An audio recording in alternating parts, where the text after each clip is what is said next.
Pakistan America और Iran के बीच मध्यस्थता कर रहा है और अमेरिका ने इसकी पुष्टि कर दी है। राष्ट्रपति ट्रंप ने पाकिस्तान के सेनाध्यक्ष और field marshal general Asim Munir से बात भी की। फाइनेंशियल टाइम्स में खबर छपी है कि जनरल मुनीर ने ट्रंप को फोन किया और बीच बचाव कराने की पेशकश की है। तो इस मोड़ पर इस युद्ध में पाकिस्तान का रोल अचानक बड़ा दिखने लगा है और सवाल है कि अभी तक के हालात में भारत का क्या रोल रहा है। युद्ध रुकवाने में पाकिस्तान की भूमिका हो और भारत की नहीं, भारत के कूटनीतिक जानकार अपने तर्कों को कैसे मांझ रहे होंगे। पूरी दुनिया में चर्चा है कि पश्चिम एशिया के सबसे बड़े संकट में अचानक से पाकिस्तान का रोल इतना महत्वपूर्ण कैसे हो गया। क्या पाकिस्तान भी शांति का पुजारी हो गया है? अभी तक की डिप्लोमेटिक पहल में भारत कहां है और क्यों नहीं है, यह सवाल पूछा जाना चाहिए। 23 मार्च को ट्रंप ने कहा कि ईरान से बातचीत चल रही है, तब उन्होंने किसी देश का नाम नहीं लिया। ईरान ने भी माना कि सीधी बातचीत नहीं हो रही मगर किसी और के जरिए चल रही है। व्हाइट हाउस ने इसकी पुष्टि कर दी है कि ट्रंप और मुनीर के बीच बातचीत हुई है। अब ईरान इसराइल के बीच पाकिस्तान युद्ध रुकवाएगा और पाकिस्तान ने इस योजना पर काम करना भी शुरू कर दिया है। पाकिस्तान के इस कदम से भारत में हलचल तेज हो गई है। भारत में ये सवाल उठ रहे हैं कि जब पाकिस्तान युद्ध रुकवाने का काम कर सकता है तो अंतर्राष्ट्रीय स्तर पर भारत कहां खड़ा है। क्या भारत के मौन ने और एक तरफा बयानों ने हमें सीज फायर की बातचीत से दूर कर दिया है। मिडिल ईस्ट में बढ़ते तनाव के बीच अब पाकिस्तान सीज फायर यानी कि युद्ध रुकवाने की बात कर रहा है। फाइनेंशियल टाइम्स की रिपोर्ट। अब भारतीयों को तकलीफ इतनी ज्यादा क्यों है? एक तो पाकिस्तान वाला फैक्टर है, वो जो आपको पता ही है। पाकिस्तान जब आगे बढ़ता है भारतीयों को मिर्चें जरूर लगती हैं, लेकिन खास वजह जो मैं इस वीडियो में आपको बताता हूं, आगे फिर आपको इनका रोना धोना भी बताऊंगा, वो ये है कि विश्व गुरु नरेंद्र मोदी को इतना बड़ा करके दिखाया रखा है इन गोदी मीडिया के चमचे चमांटों ने पूरे के पूरे भारत में कि इसकी हाँ में दुनिया की हाँ है और इसकी ना में दुनिया की ना है। भारत के स्पोर्ट्स जर्नलिस्ट हों, खासकर सुशांत मेहता, उसने पूरी एक वीडियो की कि इस वक्त जो दुनिया के क्राइसिस हैं वो सिर्फ एक मुल्क भारत और उसका प्रधानमंत्री नरेंद्र मोदी हल कर सकता है। अंजना ओम कश्यप, अर्नब गोस्वामी, गोबर आर्या, जितने भी चमचे चमांटे हैं, इन सबको अगर आप देख लें तो आप सर पकड़ कर बैठ जाएं कि ये जब से जंग लगी हुई है, पहले तो इसराइल को फादरलैंड इन्होंने बनाया, अपना बाप बना रखा था, फिर जब ईरान ने पलटवार किया और इन्हें इनकी औकात याद आई कि इसराइल के साथ हम अगर ज्यादा फुदकेंगे तो हमारा नंबर भी आ सकता है या ईरान हमसे हमेशा के लिए दूर हो सकता है, तो फिर इन्होंने बीच में दरमियानी रास्ता अपनाना शुरू किया कि ईरान भी हमारा दोस्त है, हमें चाबहार भी दी, फलाना भी दिया, टिमकाना भी दिया। लेकिन हर एक यही कहता रहा कि विश्व गुरु जो है वो एक फोन घुमाएगा और दूसरी तरफ से सीज फायर हो जाएगा। और अब जब रोल पाकिस्तान के पास आ रहा है तो इनको अपने लाले पड़े हुए हैं कि विश्व गुरु कहाँ है और जलील कर रहे हैं। इस वक्त खुलकर नरेंद्र मोदी की बेइज्जती हो रही है कि कहाँ हो तुम विश्व गुरु, कहाँ है वो लेजर जाइज एस जयशंकर। ऑपोजिशन का तो काम ही तनकीद करना है, भारत के मीडिया वाले भी जलील करने लग चुके हैं, तो वही सुनते हैं और एंजॉय करते हैं। के मुताबिक इस समय पाकिस्तान बहुत संतुलन बनाकर चल रहा है। वो एक तरफ ईरान से अपने रिश्ते का और दूसरी तरफ अमेरिका के राष्ट्रपति डोनाल्ड ट्रंप से अच्छे संबंधों का फायदा उठाने की कोशिश कर रहा है। रिपोर्ट में कहा गया है कि इसी हफ्ते अमेरिका और ईरान के बड़े नेताओं के बीच बातचीत इस्लामाबाद में हो सकती है। इसके अलावा पाकिस्तान के सेना प्रमुख आसिम मुनीर ने रविवार को ट्रंप से बात भी की और प्रधानमंत्री शहबाज शरीफ लगातार ईरान के राष्ट्रपति मसूद पेजेश्कियन के संपर्क में है। दिलचस्प बात तो यह है कि शरीफ और पेजेश्कियन की बातचीत उसी समय हुई जब ट्रंप ने ईरान के पावर प्लांट्स को तबाह करने की अपनी धमकी को टाल दिया। रिपोर्ट के मुताबिक पाकिस्तान के बड़े अधिकारी पर्दे के पीछे अमेरिका और ईरान के बीच बातचीत करवाने की कोशिश कर रहे हैं। वे ट्रंप टीम के लोगों विटकॉफ और जेरेड कुशनर और ईरान के बीच संपर्क बना रहे हैं। अमेरिका और ईरान के बीच बढ़ते तनाव को कम करने के लिए अब एक दिलचस्प मोड़ सामने आया है। खबरों के मुताबिक पाकिस्तान खुद को एक मध्यस्थ के तौर पर पेश कर रहा है और मुमकिन है कि इस हफ्ते के आखिर में इस्लामाबाद में दोनों मुल्कों के बीच आमने सामने बातचीत भी हो। ऐसे में सवाल उठ रहे हैं कि पाकिस्तान में ईरान और अमेरिका के बीच होने वाली मध्यस्थता के क्या मायने हैं, साथ ही इस पर भारत का क्या। अभी इतने ब्रेन वॉश्ड लोग हैं कि जब फाइनेंशियल टाइम्स ने बाकायदा एक स्टोरी की कि पाकिस्तान जो है डी एस्केलेट करने के लिए आगे बढ़ रहा है, यानी मीडिएट कर रहा है इन दो ममालिक में, अमेरिका और ईरान के दरमियान, तो भारतीय हैरान हो गए।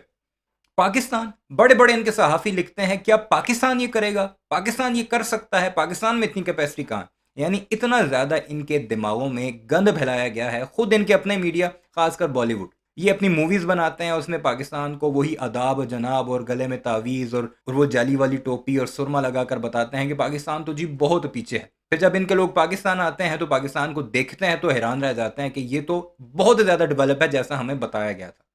तो ये सारी जो इनकी हैरत है ना कि पाकिस्तान करवाएगा, पाकिस्तान दहशतगर्द मुल्क करवाएगा। भाई दुनिया हमें दहशतगर्द नहीं समझती।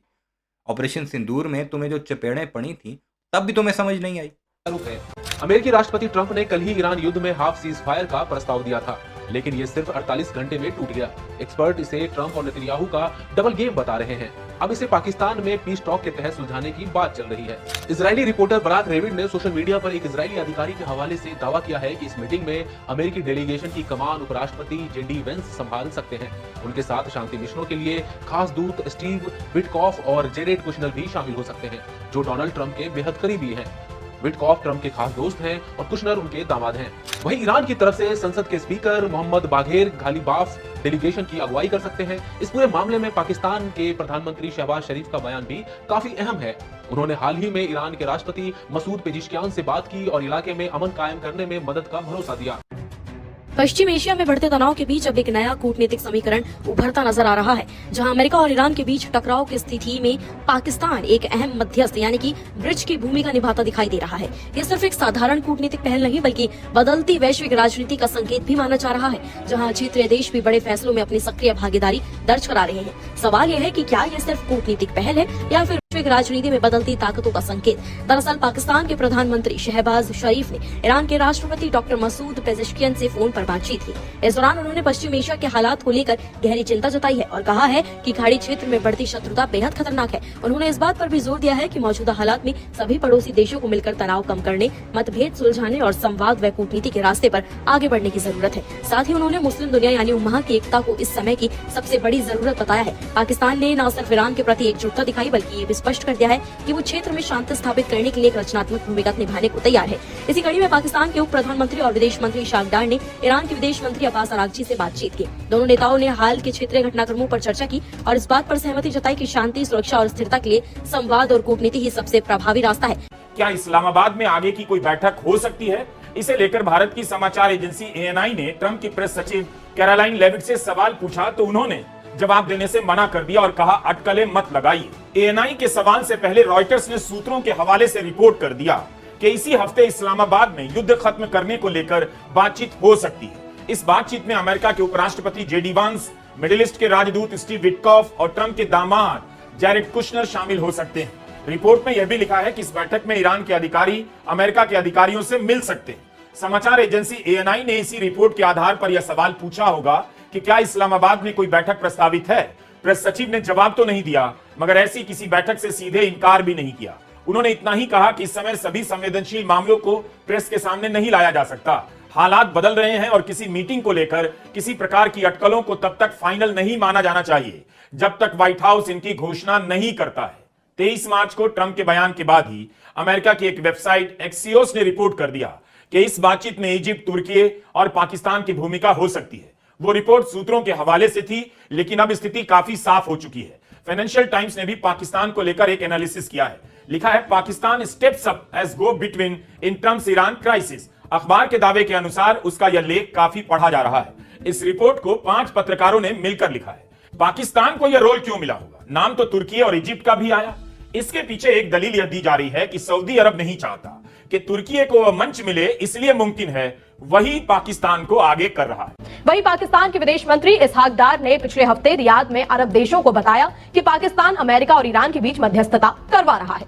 ईरान इसराइल युद्ध के बीच सीज फायर की पेशकश कर पाकिस्तान अकेला नहीं है। मिस्र, तुर्की समेत कई खाड़ी देश इस संकट में मध्यस्थ की भूमिका निभा रहे हैं। रिपोर्ट्स के मुताबिक तुर्की ईरान और ट्रंप के दूत से बात कर रहा है। मिस्र भी लगातार संपर्क में बना हुआ है। कतर और ओमान जैसे देश पहले से ही इस तरह की भूमिका निभाते आ रहे हैं। लेकिन सबसे ज्यादा चर्चा पाकिस्तान की हो रही है, क्योंकि वो अचानक इस खेल में मुख्य खिलाड़ी बनता दिखाई दे रहा है। पाकिस्तान की ज्यादा चर्चा की भी अपनी कुछ वजह है। पाकिस्तान में कोई अमेरिकी सैन्य अड्डा नहीं है, इसलिए वो अमेरिका का ऐसा सहयोगी है जिसे अब तक ईरान के किसी भी मिसाइल या ड्रोन हमले का सामना नहीं करना पड़ा है।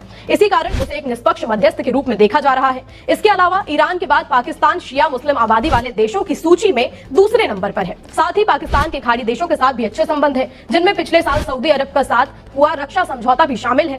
अमेरिकी एक्सपर्ट माइकल कुगलमैन का कहना है कि पाकिस्तान का इस तरह मध्यस्थ बनना कोई हैरानी की बात नहीं है।